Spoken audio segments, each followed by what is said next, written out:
कि वो गांव गक्सीने के और आसपास से आए हुए हमारे गांव गवांड से आए हुए हमारे बुजुर्गों को, नौजवान साथियों को अपना बहुत मौजूद है। वीरेंद्र राठौर आगे बढ़ो, वीरेंद्र राठौर आगे बढ़ो। अभी सभी से आग्रह है कि अभी बैठ जाओ दोबारा। एक नाम यार गिरवर देख रहा है यार, तो नाम लेने लग जाऊंगा मैं, तो सूत्रा साइन लिखता ही और पीछे भी भाई थोड़ा सा देते हुए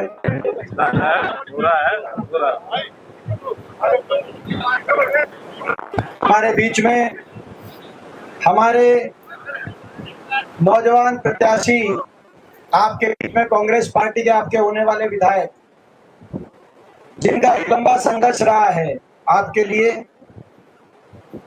और कहना आसान है, एक बार मीडिया वाले बैठ जाए, पीछे लोग कह रहे हैं, ये मीडिया वाले जो साथी खड़े हैं बैठ जाओ, पीछे के लोग खड़े हैं, आपका ये सही नहीं है। थैंक यू लेकिन इतना लंबा संघर्ष वीरेंद्र ने इस क्षेत्र के लिए किया है, हमारे आपने देखा है, और अब वो संघर्ष निष्कर्ष पे लेके जाना आपकी जिम्मेदारी है। आज आपके बीच में जो मैं आया हूं, किसी विश्वास पे आया हूं कि नहीं आया हूं किसी विश्वास पे? वो मेरा विश्वास रखोगे भाई, मेरा सम्मान रखोगे? गक्सीना गांव और पूरे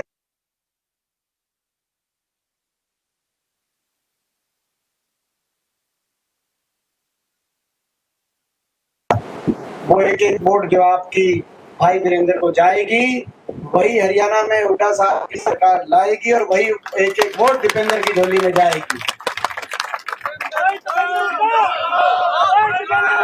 ये आपने देखा तो हमारे भाई वीरेंद्र जी सभी सम्मानित मंच में एक का नाम नहीं ले रहे, एक से मिलेंगे, अभी बोलने के बाद जाते हुए सबसे मिलके जाएंगे। आप हरियाणा में, पूरे हरियाणा की रिपोर्ट आप तक आ गई कि नहीं आ गई, ये बताओ पहले। किसकी सरकार बन रही है हरियाणा में? सिस्टम, हरियाणा का सिस्टम घुमा दिया कि नहीं घुमा दिया? कांग्रेस सरकार बन रही है हरियाणा में, बीजेपी की सरकार जा रही है। 5 तारीख बीजेपी फारिग। आप जिस सरकार से दुखी थे, अब उस सरकार की विदाई का समय आ गया है। ऐसा मौका आपके दरवाजे पे लेके मैं आया हूं, इस मौके को चूकोगे तो नहीं, किसी के बहकावे में तो नहीं आओगे, यही बात है। पूरे हरियाणा में आज ये माहौल क्यों बना?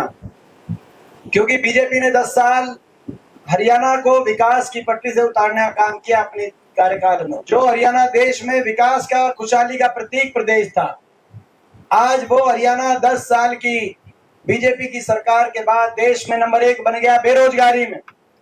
वो हरियाणा देश में नंबर 1 बन गया नशे में, बहुत बड़े इलाके में नशा आ गया, पंजाब से ज्यादा नशा बढ़ गया हरियाणा में। वो हरियाणा देश में नंबर 1 बना दिया बीजेपी के 10 साल के कार्यकाल के बाद अपराध में, क्राइम रेट में, और वो हरियाणा देश में नंबर 1 बन गया विदेश में पलायन में। हरियाणा का नौजवान इतना निराश हो गया क्योंकि घर में कोई अच्छे भविष्य की हरियाणा में कोई संभावना नहीं दिखाई दे रही। कहीं बेरोजगारी की गर्त में, कहीं डिप्रेशन में, अच्छे से ग्रस्त, कहीं अपराध, और कहीं विदेश घर बार बेचकर, उधार लेकर, डोंकी के रास्ते विदेश में जाकर अवैध तरीके से जाकर मजदूरी करने पे मजबूर हो रहा है, अपने परिवार से दूर दशकों तक चला जाए तो 10-10, 20-20 साल तक परिवार के दर्शन नहीं होते। ऐसी स्थिति आज हरियाणा के नौजवान को इतना भविष्य चौपट कर दिया इस खट्टर सरकार ने। केवल नौजवान ही नहीं, हरियाणा के हर आदमी को उलझा दिया इन्होंने, कहीं प्रॉपर्टी आईडी में, कहीं फैमिली आईडी में, कहीं किसी पोर्टल में। युवाओं को उलझा दिया सीटी में, कच्ची नौकरी में। हरियाणा में, हरियाणा को कच्ची नौकरी की राजधानी बना दिया। 2 लाख सरकारी पद समाप्त कर दिए, और जो बचे हुए सरकारी पद थे 1.5 लाख कौशल निगम में बिना रिजर्वेशन, बिना पेंशन, बिना मेरिट के कौशल निगम से सरकार खुद ठेकेदार लगी। 1.5 लाख बच्चों को कितना शोषण हो रहा है, आप जो कौशल में लगे हैं आप उनसे पूछना। बाबा साहब भीमराव अम्बेडकर जी के संविधान की हत्यारी ये सरकार साबित हुई। पूरी तरीके से सरकारी नौकरी समाप्त करने वाली ये सरकारी साबित हुई। आपने देखा किसान का कितना अपमान हुआ, जितना इस सरकार में हुआ देश के इतिहास में कभी नहीं हुआ। 750 किसानों की जान की कुर्बानी लेने वाली ये सरकार साबित हुई। ये छोटी बात नहीं है। आज देश देखेगा, आज देश देखेगा कि 750 किसानों की जान की जब कुर्बानी ली हो तो उसका जवाब गक्सीना गांव कैसे देता है। देश देखेगा। कुछ ऐसा मत छोड़ देना कोई बात, कोई फैसला कि हम देश में जाएं 8 तारीख के बाद तो घरौंडा हल्के का गक्सीना गांव का कोई उलाहना आ जाए देश के किसी कोने से कि 750 किसान, वो भी 750 किसान, तो उलाहने लायक बात मत छोड़ देना, क्योंकि इतिहास याद माफ नहीं करेगा। इतिहास माफ नहीं करेगा कोई उलाहने की बात अगर छोड़ दी तो। साबित हुई। आपने देखा हर वर्ग का अपमान। सरपंच गए थे नए ताजे चुनकर चंडीगढ़ अपनी मांगों को मनवाने के लिए। चंडीगढ़ पहुंचे, बड़े सिंगर के गए थे सारे सरपंच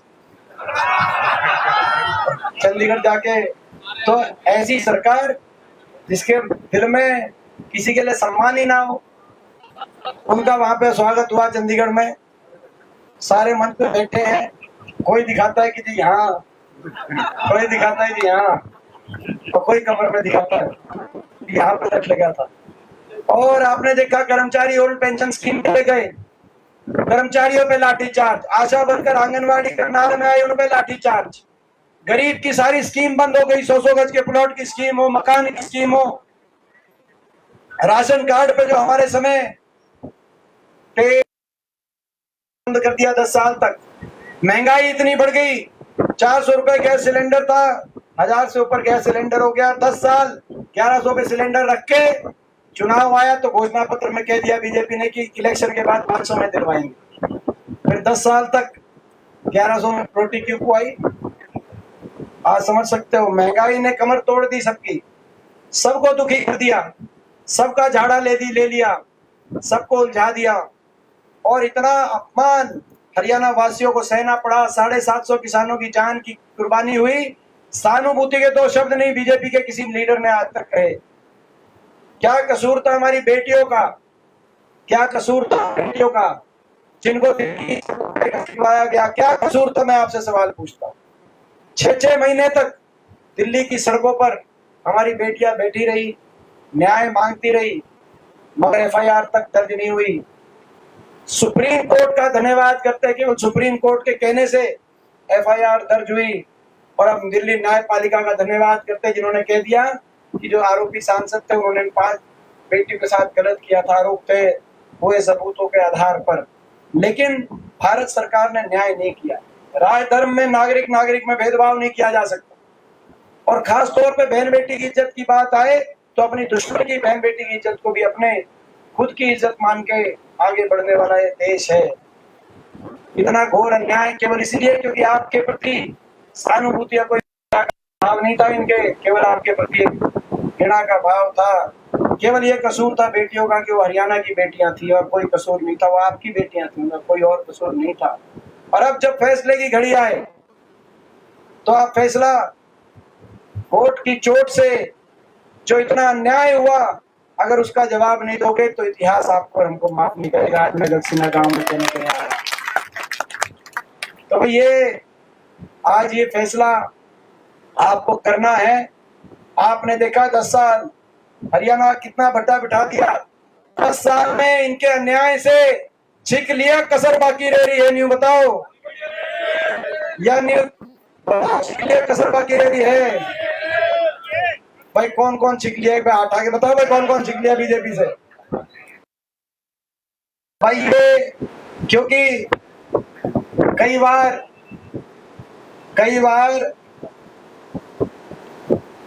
लम्हे गलतियां करते हैं और सदियां भुगतती हैं।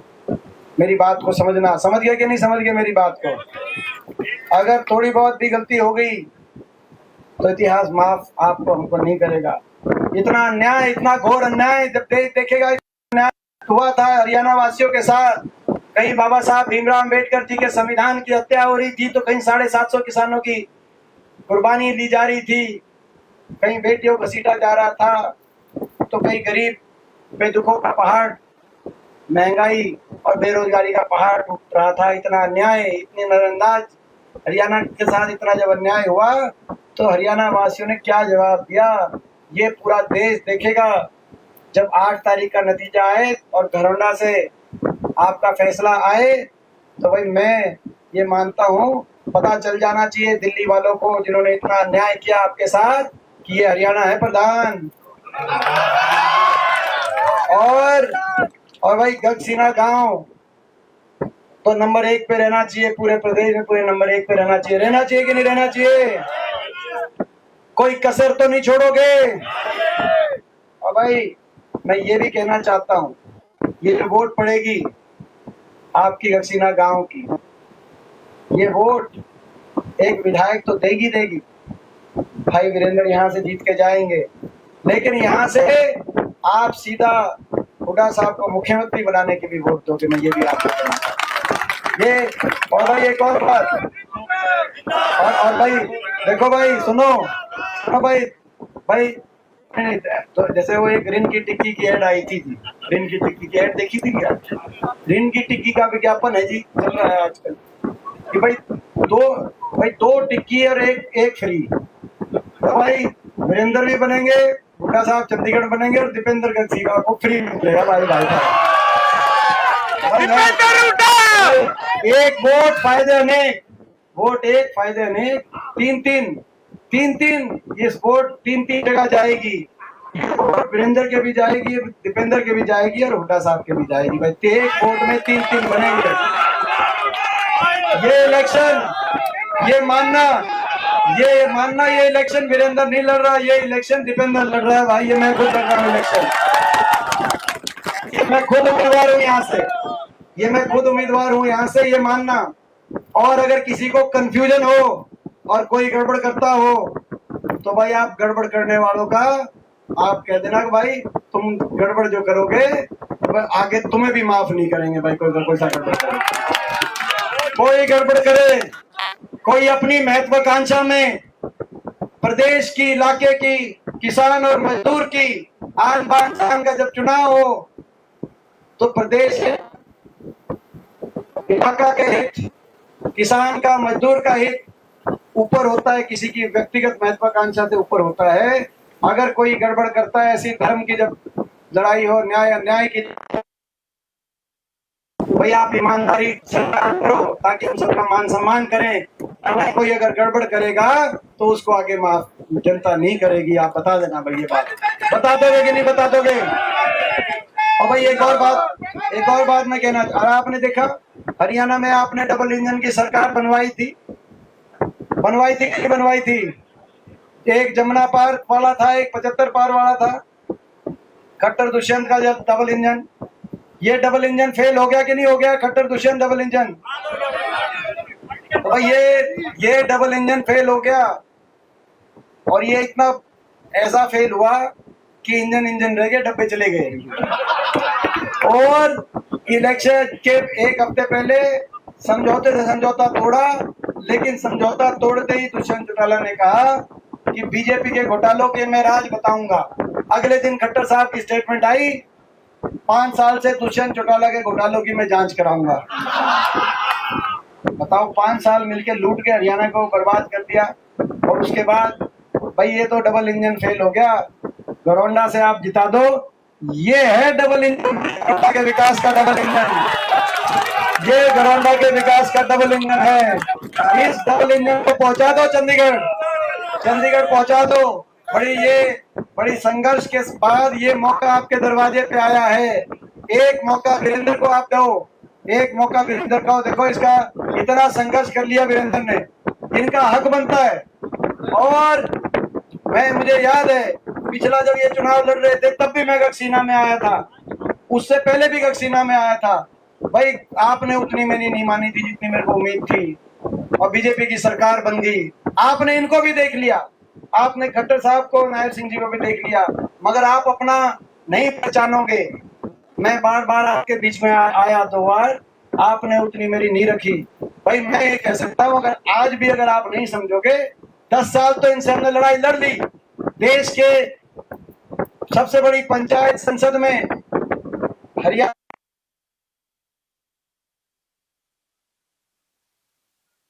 के रहे पिछले 10 साल से, इस बार तो 5 हमारे जीत के गए हैं, मगर मैं अकेला खड़ा रहा, वहां टिका रहा। इस बार तो 10 साल इनसे लड़ाई लड़ ली आपने। मैं पिछली 2 बार आया था, मेरी उतनी बात नहीं रखी थी। अगर इस बार भी नहीं समझोगे और कुछ छोटी मोटी वजह की वजह से छोटी मोटी भी भूल हो गई, तो आगे लड़ने के लिए भी तुम्हारे को कोई मिलेगा नहीं है। मैं आज ये बात कहने के लिए आया। इस बात को समझना, इस बात को समझना। समझ गए कि नहीं समझ गए?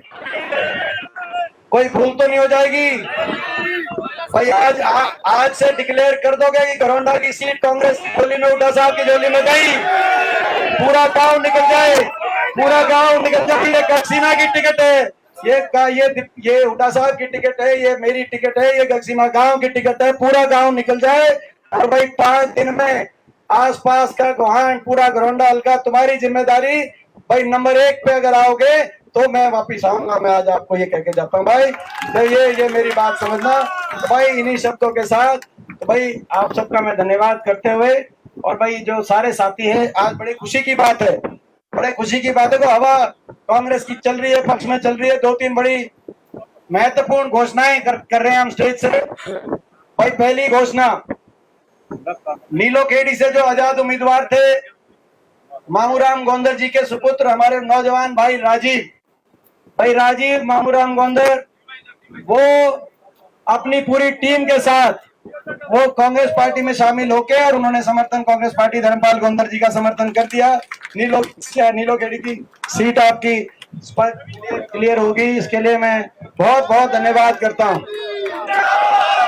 और दूसरी हमारी घोषणा, हमारी बहन जो मेरी संघर्ष की साथी भी है, और संघर्ष किया है बहन ने हमारे साथ बहुत लंबा समय, जो पुंडरी हल्के से, जहां से हमारे सुल्तान सिंह जड़ोला जी चुनाव लड़ रहे हैं, पुंडरी हल्के से, वहां आपने देखा 2 निर्दलीय चुनाव लड़ रहे थे। रणधीर गोलन जी जो वहां से विधायक थे, 3 दिन पहले उन्होंने कांग्रेस पार्टी में ज्वाइन हो गए थे। रणधीर गोलन जी, उनका भी बहुत बहुत बधाई देते हैं, कांग्रेस पार्टी में ज्वाइन हो गए। उन्होंने सुल्तान सिंह जड़ोला जी का समर्थन का फैसला किया। और सुनीता बतान जी भी भाई जो है सुल्तान सिंह जड़ोला जी को पुंडरी हल्के से कांग्रेस को समर्थन देके दोबारा से कांग्रेस पार्टी में शामिल हो रही है। भाई ये क्लियर, भाई ये भाई सुनीता जी का बहुत बहुत मैं धन्यवाद करता हूँ, और मैं ये विश्वास दिलाता हूँ राजीव भाई को भी और सुनीता जी को भी, हमारी बहन को भी, कि भाई आज आपने हमारी बात रखी है, कल 8 तारीख के बाद हमारी सरकार बनेगी तो हम भी आपका मान सम्मान रखेंगे, आपकी बात को रखेंगे, आपके साथियों को पूरी तवज्जो देंगे। और एक हमारे वो आगे चलो आप मैं अनाउंस कर दूं क्या? और भाई एक और खुशी की बात, जो हमारे जेजेपी पार्टी के उम्मीदवार चुनाव लड़ रहे थे नीलोखेड़ी हल्के से, करम सिंह बुक्कल जी नीलोखेड़ी हल्के से जेजेपी के उम्मीदवार थे, तो वो भी करम सिंह बुक्कल जी वो 1 मिनट में पहुंच रहे हैं, लेकिन इतने जाते आते हेलीपैड में मैं मिल लूंगा, अनाउंसमेंट कर देते हैं प्रेस के लिए। करम सिंह बुक्कल जी भी कांग्रेस पार्टी में ज्वाइन हो रहे हैं, कांग्रेस पार्टी में शामिल हो रहे हैं। और भाई सुनो, अभी तो 3, 4, 5 दिन बचे हैं। आप सुनो, बचे हैं कि नहीं बचे हैं? आपकी सरकार बनेगी, सरकार बनके हर वर्ग के लिए हम फैसले लेंगे। सबसे पहला फैसला, बड़े बुजुर्गों की देश में सबसे ज्यादा 6,000 बुढ़ापा पेंशन करने का हम काम करेंगे। हमारी माताओं और बहनों को 2,000 रुपए, इसके अतिरिक्त हमारी माताओं बहनों को 2,000 रुपए रसोई खर्च पेंशन बढ़वाने का काम करेंगे। किसान को एमएसपी गारंटी, कर्मचारी को ओल्ड पेंशन स्कीम, एससी समाज, बैकवर्ड समाज, गरीब परिवारों के लिए 100 गज के प्लॉट की स्कीम, और मकान जरूरतमंद को 3.5 लाख तक की सरकारी खर्च पर मकान हम पास करा के दिलवाने का काम करेंगे, जो इन्होंने सारी स्कीम बंद कर दी गरीब आदमी की।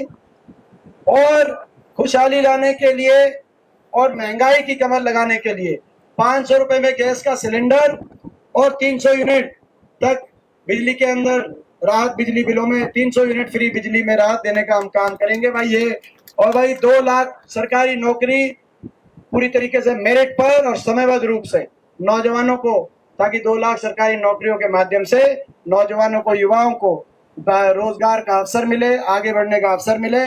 और भाई अपने पूरे हरियाणा को 36 बिरादरी, सभी धर्म एक साथ मिलकर हरियाणा आगे बढ़े। देश के 3 तरफ बसा हरियाणा, देश में विकास का एक उदाहरण के रूप में हरियाणा का नाम लिया जाए। बेरोजगारी, अपराध, पलायन, नशा, इन मामलों में हरियाणा का नाम ना आए। विकास और खुशहाली का प्रतीक हरियाणा दोबारा बने। खिलाड़ियों का सम्मान हो, हमारी बेटियों का सम्मान हो, 36 बिरादरी का मान सम्मान हो। ये संकल्प लेके हम आगे बढ़ेंगे और इसमें मुझे पूरा विश्वास है कि भाई इसमें बड़ी जीत इस बार, पूरा आशीर्वाद घरौंडा हल्के का मिलेगा। तो भाई ये बताओ भाई, ये मिलेगा कि नहीं मिलेगा? मेरी बात पे पूरा उतरोगे कि नहीं उतरोगे? तो भाई ये है।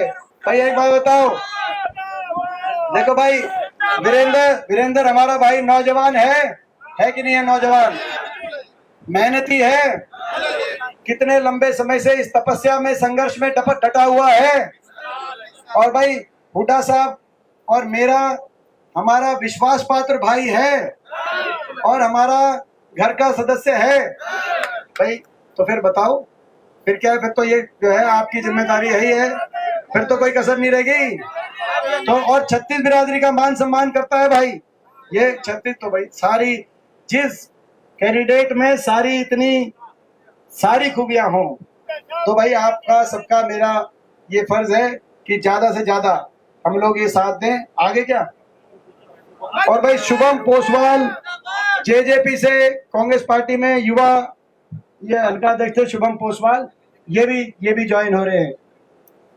ठीक है भाई, बताओ अब आखिरी में बताओ भाई, देखो पूरा हल्का का भी आ गया, अब गगसीना काम भी बताए। भाई एक बात बताओ, मैंने कदे कसर छोड़ी है काम के लिए जब सरकार या इनने जाइए? तो भाई ये बताओ, मेरे खातिर तुम कसर छोड़ोगे क्या? भी बताओ भाई, बताओ, 1 नंबर पे काटोगे गांव भाई पूरे करनाल जिले में? ठीक है भाई, चलो भाई, आप मेरे आई की राखियो और भाई गगसीना गांव की सारी उम्र मैं रखूंगा। बहुत बहुत धन्यवाद।